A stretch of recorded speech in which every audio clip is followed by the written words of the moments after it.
Hello friends, আশা করি সবাই খুব ভালো আছে। আমিও খুব ভালো আছি, তাই চলে এসেছি নতুন একটা ব্লগ নিয়ে। তো এটা মূলত গোপাল পুজোর ব্লগ, তো তোমার সাথে শেয়ার করলাম, অবশ্যই ভিডিওটা দেখতে থাকো। তো এখন আমার শ্বশুরমশাই বানাচ্ছে গোপালের জন্য নারকেল নাড়ু, আর আমার শাশুড়ি মা বানাচ্ছে গোপালের জন্য ভোগ, যা পুজোর সময় গোপালকে নিবেদন করা হবে। এরই মাঝে আমাদের বাড়ির ছোট্ট গোপালকে তোমাদেরকে দেখিয়ে দিলাম। তো এখন আমার দিদা চলে এসেছে, মানে আমার শাশুড়ি মার মা, মানে আমার দিদা শাশুড়ি আমার খুবই পছন্দের একজন মানুষ, খুবই কিউট, খুবই স্পেশাল আমার কাছে।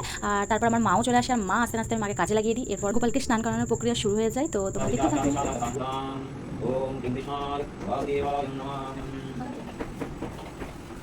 তো আমাদের বাড়ির ছোট্ট গোপালকে স্নান করিয়ে রেডি করে দেওয়া হয়েছে। তো তোমরাই বলো আমাদের এই মিষ্টি গোপালকে কেমন লাগছে তোমাদের।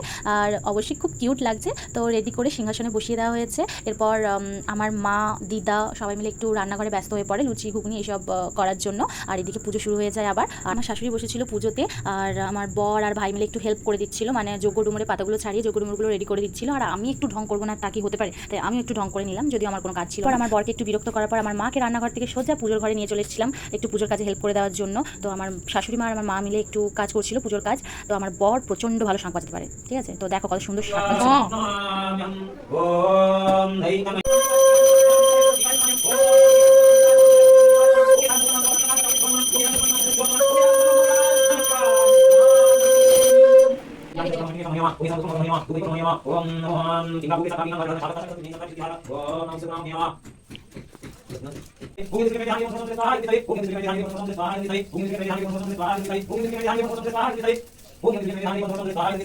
বিষ্ণুরায় স্বাহা, ওম গঙ্গুরায় স্বাহা, ওম গণারায় স্বাহা, ওম শিবদেবায় স্বাহা, ওম দেবায় স্বাহা, ওম কমলদেবায় স্বাহা, ওম মতদেবায় স্বাহা, ওম গণদেবায় স্বাহা, ওম শঙ্করদেবায়। তো তোমরা দেখতে পেলে হোমযজ্ঞ শুরু হয়ে গেছিলো, আর হোমের ধোঁয়াতে পুরো বাড়ি ধোয়া ধোয়া হয়ে গিয়েছিল। কিন্তু সত্যি হোম হওয়ার পর মানে বাড়িতে যে স্মেলটা থাকে গিয়ে, সত্যি খুব সুন্দর, বলতে নেই, বাট সত্যি খুব ভালো লাগে।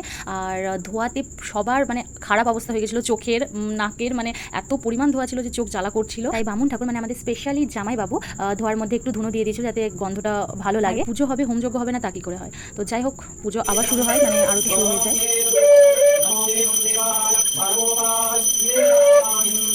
এরপর হোমের টিকা, আরতির তাপ, তারপর শান্তি জল সমস্ত কিছু নিয়ে পুজো কমপ্লিট হয়, আর আমরাও খাওয়া দাওয়া করি। তো আজকে গোপাল পুজোর ব্লগটা এইটুকুই।